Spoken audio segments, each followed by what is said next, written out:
અહીંયા કોઈ હરિરામ રહે છે ને? હા. હરિરામને એક દીકરી છે ને? હા, રાધા. રાધા. કેવું સુંદર નામ છે. નામ સુંદર અને દેખાવ પણ સુંદર. હમણાં પેલી લટક મટક કરતી ગઈ ને, એ જ રાધા. આમ તો ઘણી સુંદર છે, પણ શું? આ વાત કોઈને કહેવી નહીં. ના.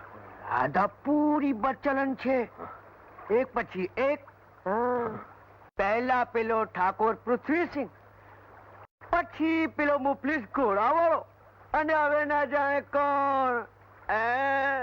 આ તો ખૂબ ખરાબ કહેવાય. વાત અહીંયા પૂરી થતી નથી. હરિરામને જ્યારે આ વાતની ખબર પડી ત્યારે કોઈ હૈયા કુટા સાથે એને વળગાવી દેવાની ગોઠવણી કરી. એમ? હા, અને એ હૈયા કુટો જાણે જોઈને બરતામાં કૂદવા તૈયાર થયો છે. એવો મૂર્ખ કોણ છે, તને ખબર છે? એ ગમે તે હોય, મારે જાણીને શું કામ છે, પણ એક વાત ચોક્કસ છે. શું? કે એના જેવો બેવકૂફ, કામક્કલ, ગધેડો, બલકે ગધેડાનો સરદાર તમને ક્યાંય જોવા નહીં મળે. પણ વાત જરા ખાનગી રાખજો. અને હા, તમારે જો સામે પાર જવું હોય તો નાવ તૈયાર છે.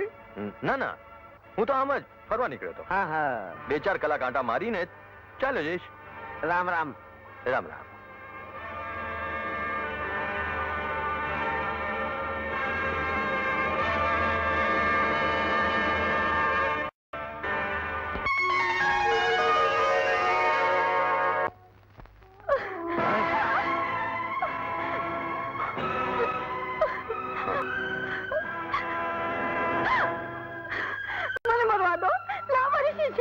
મારું એટલું સહેલું નથી, અને મારી હાજરીમાં તો બનશે જ નહીં.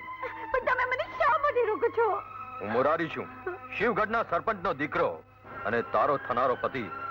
મારો તારા પર પૂરો અધિકાર છે. પણ તમે મને કદાપી મેળવી નહીં શકો. રાધા,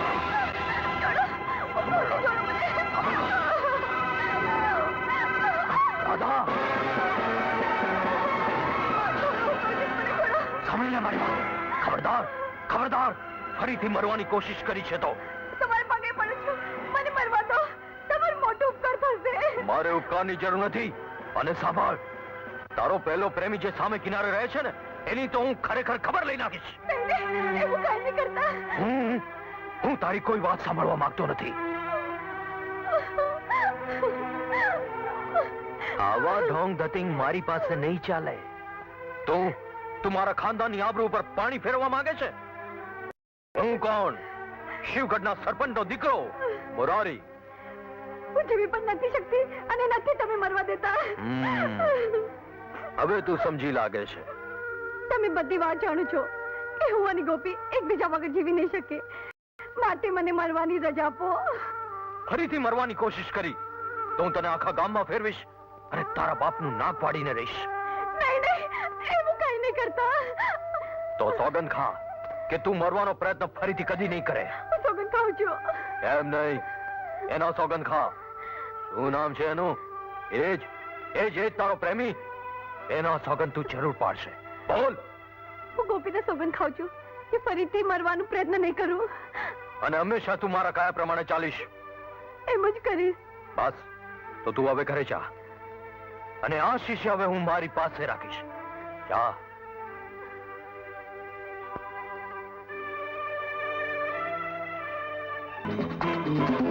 પિતાજી, પિતાજી, પિતાજી, પિતાજી, પિતાજી, મારી વાતો સાંભળો, મારી વાતો સાંભળો. તે લગ્નની ના કહેવાની હિંમત કેમ કરી? તારું મગજ તો ઠેકાણે છે ને? બિલકુલ. તો છોકરી કાણી છે? ના. લૂલી છે? ના. લંગડી છે? ના. આંધળી છે? તો સુબલસુરત છે? ના, બિલકુલ નહીં. છોકરીમાં કોઈ પણ પ્રકારની ખોડ ખાપણ નથી. સ્વરૂપવાન પણ છે અને ખાનદાની પણ છે. પછી વાંધો ક્યાં છે? પિતાજી, જ્યારથી મેં એને જોઈ છે ને, ત્યારથી અપશુકન પર અપશુકન થયા કરે છે. મારી આ ડાબી આંખ પણ ફરકા કરે છે.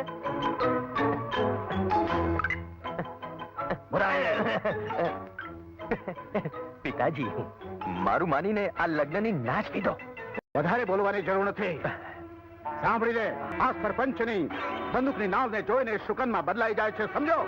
અને ભયાનક વંટોળિયા શિવગઢના સરપંચની એક હાથથી ભાગી જાય છે, સમજો. એ વાત તો જગજાહેર છે. પછી તું લગ્ન કરવાની ના કેમ કે છે? બોલ. પિતાજી, તમે મારી વાત તો માનતા જ નથી અને ઉપરથી ગુસ્સે જ થયા કરો છો. મારે તારી કઈ લપછપ સાંભળવી નથી. ઠીક છે પિતાજી, મારી એક વાત માનશો? બોલ. મારી સાથે ચાલો.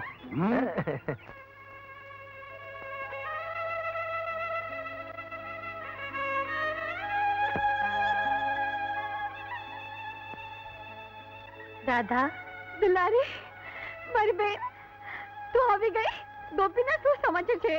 ગોપી ઘરમાં નહોતો. જમના માસીના કહેવા પરથી લાગે છે કે ગોપી પોતે જ મૂંઝાઈ ગયો છે. ખેતરમાં જતો નથી અને આખો દી ઘોડા પર ફરિયાદ કરે છે. એને લાગેલો આઘાત તો હું કેમ ટાળી શકું? હું તો પોતે મૂંઝાઈ ગઈ છું. રાધા, તું એકવાર ગોપીને મળીને ધીરજ આપ. પણ બાપને ખબર પડશે તો? બહુ તો ઠપકો આપશે. ગોપીની જિંદગી બત્તી હોય તો થોડું સહન કરીએ છૂટકો. તું સાચું કહે છે દુલારી. હું ગોપીને જઈને જરૂર મળીશ.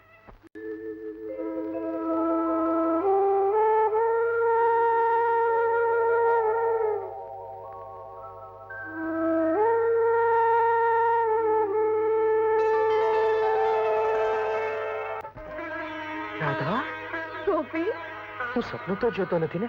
તું સાચી જ રાધા છે ને? તને શું લાગે છે? તારે આ પ્રમાણે આવું ન જોઈએ. કારણ હું હવે પારકી થાપણ થઈ ગઈ છું, એમ જ ને? હા, તું સાચું કહે છે. હું હવે પારકી થાપણ, પણ હું તને છેલ્લી વાર મળવા આવી છું. હું હવે તારાથી દૂર દૂર દૂર ચાલી જઈશ. તારા સુખને માટે હું ભગવાનને ત્યાં રોજ પ્રાર્થના કરીશ. મને સુખી જોવા માંગતો હોય તો તારે મારી વાત માનવી પડશે. મને તારા હૃદયમાંથી દૂર દૂર કરી નાખ. એ મારા કાબુની વાત નથી. તો ચાલ આપણે ગામ છોડીને દૂર જતા રહીએ, જ્યાં તું અને હું, બીજું કોઈ ન હો. રાધા, હા, હું સાચી જ દૂર જવા માંગુ છું. મારી યાદમાં તું દુઃખી થયા કરે એ મારાથી જોવાતું નથી. આવેશમાં આવીને ખોટું કામ ન કરવું જોઈએ.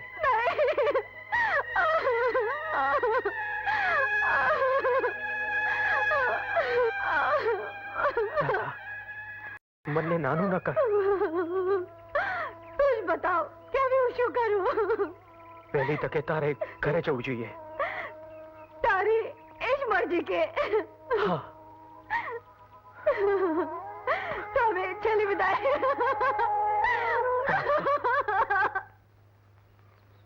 અપશુકન જોઈ લીધા ને બાપુ? હા, તો હવે આ લગ્ન કદાપી નહીં થાય.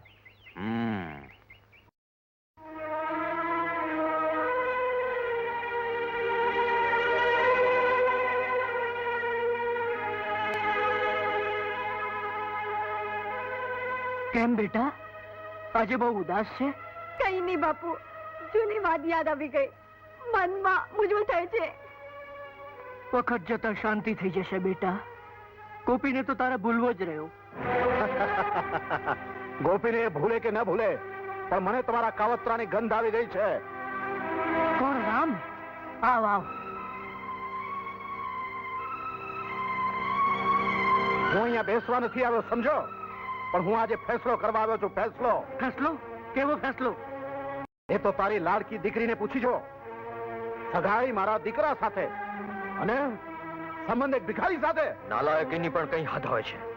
બાપુએ નજરે ન જોયું હોત તો એ માનવા તૈયાર ન થાત.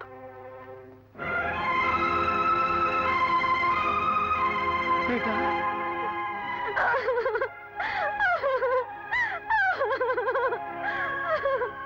રામ, તને વહેમ થયો છે. હું ધારે છે એવું કશું જ નથી. એટલે તું તારી દીકરીનું પાપ ઢાંકવા માંગે છે. મારે ઘરે વળગાડીને સમાજમાં મારી હાથી નહીં થવા દઉં, સમજો. રામ, હવે હું તને કેવી રીતે સમજાવું? મારે કંઈ સમજવાની જરૂર નથી. આજથી તું તારે રસ્તે, હું મારે રસ્તે. આ લગ્ન કદાપી નહીં થાય. હા, કદાપી નહીં થાય. હરી, તારો ને મારો સંબંધ પૂરો. હા, બિલકુલ પૂરો. આ લગ્ન કદાપી નહીં થાય. બિલકુલ નહીં થાય. કદાપી નહીં થાય. આ લગ્ન ફોક માની લે. બિલકુલ ફોક. રામ, આ ઉતાવળિયું પગલું છે. ચાલ મુરારી. ચાલો બાપુ.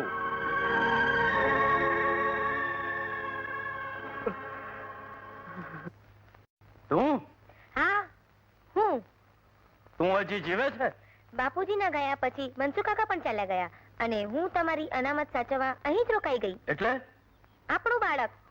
દળે પડવાનો ધંધો છોડીને જોઈએ એટલું ધન માંગી લે. મારે ધનની જરૂર નથી ઠાકુર, પણ બાળકને બાપની જરૂર છે. એટલે લોકોમાં તમારા કુકર્મની જાહેરાત કરી સરપંચની મદદથી તમને સળિયા પાછળ જવા ફરજ પાડીશ. એવું કઈ જ નથી કાવેરી. બાળક તો આપણું જ છે. હું તો તારું મન જોતો હતો. તું થોડા દિવસ રાહ જો. હું ફૂલાને સમજાવી અને હવેલીમાં બોલાવી લઈશ. ગિરધર. જી સરકાર. શિકાર ન પકડી લે.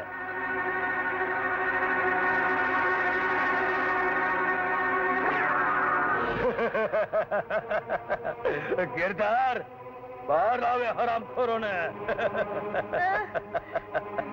છોડી દે કહું છું ને, છોડી દે.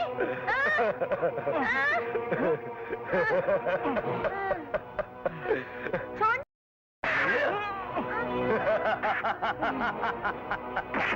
ગમડે, તું ને તારી છોકરી બંને સારી રીતે જાણો છો. બતાવ, ક્યાં છે તારું છોકરું? ક્યાં છે તારું પાપ?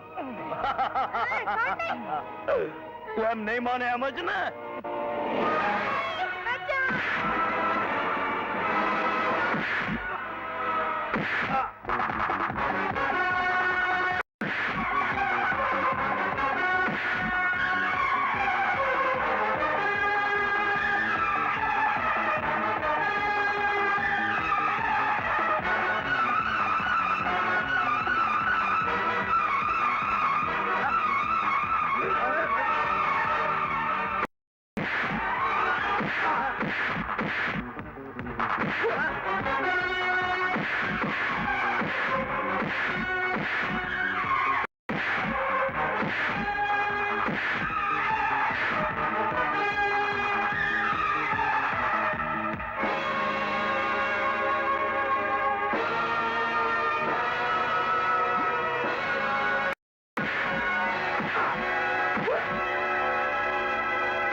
હરામખોર, તારા દિવસો ભરાઈ ગયા છે. ભાઈ ભાઈ જવા દો ઠાકુરને. આ નાગ જીવતો રહેશે તો ડંક માર્યા વગર નહીં રહે. હું જાણું છું, છતાં પણ છોડી દેવા કહું છું. બેટા, એણે આપણને ક્યાંય નથી રહેવા દીધા. પણ હું એમને પતિ માની રહી છું. એ મને અપનાવી લે એ માટે તો હું એમને બાળકનો ડર બતાવી રહી છું. એટલે તારે બાળક નથી? ના. તારે માટે બે રસ્તા છે ઠાકોર. કાવેરીને પત્ની તરીકે સ્વીકારી લે, નહીં તો જીવતી હાથ ધોવા પડશે. બોલ. ગોપી, હું તારી ગાય છું. મને માફ કરી દે. તો તું કબૂલ કરે છે ને? હા, હું કબૂલ કરું છું. એટલું જ નહીં, પણ શેઠ રતનલાલને પણ હવેલીમાં મારી સાથે રાખીશ. હું એમનો પણ ગુનાગર છું. ભૂલી જાઓ ઠાકોર પાછલી વાતો. ભૂલી જાઓ. અને ગોપી, તારો ઉપકાર હું જિંદગી ભર નહીં ભૂલી શકું. ભાઈ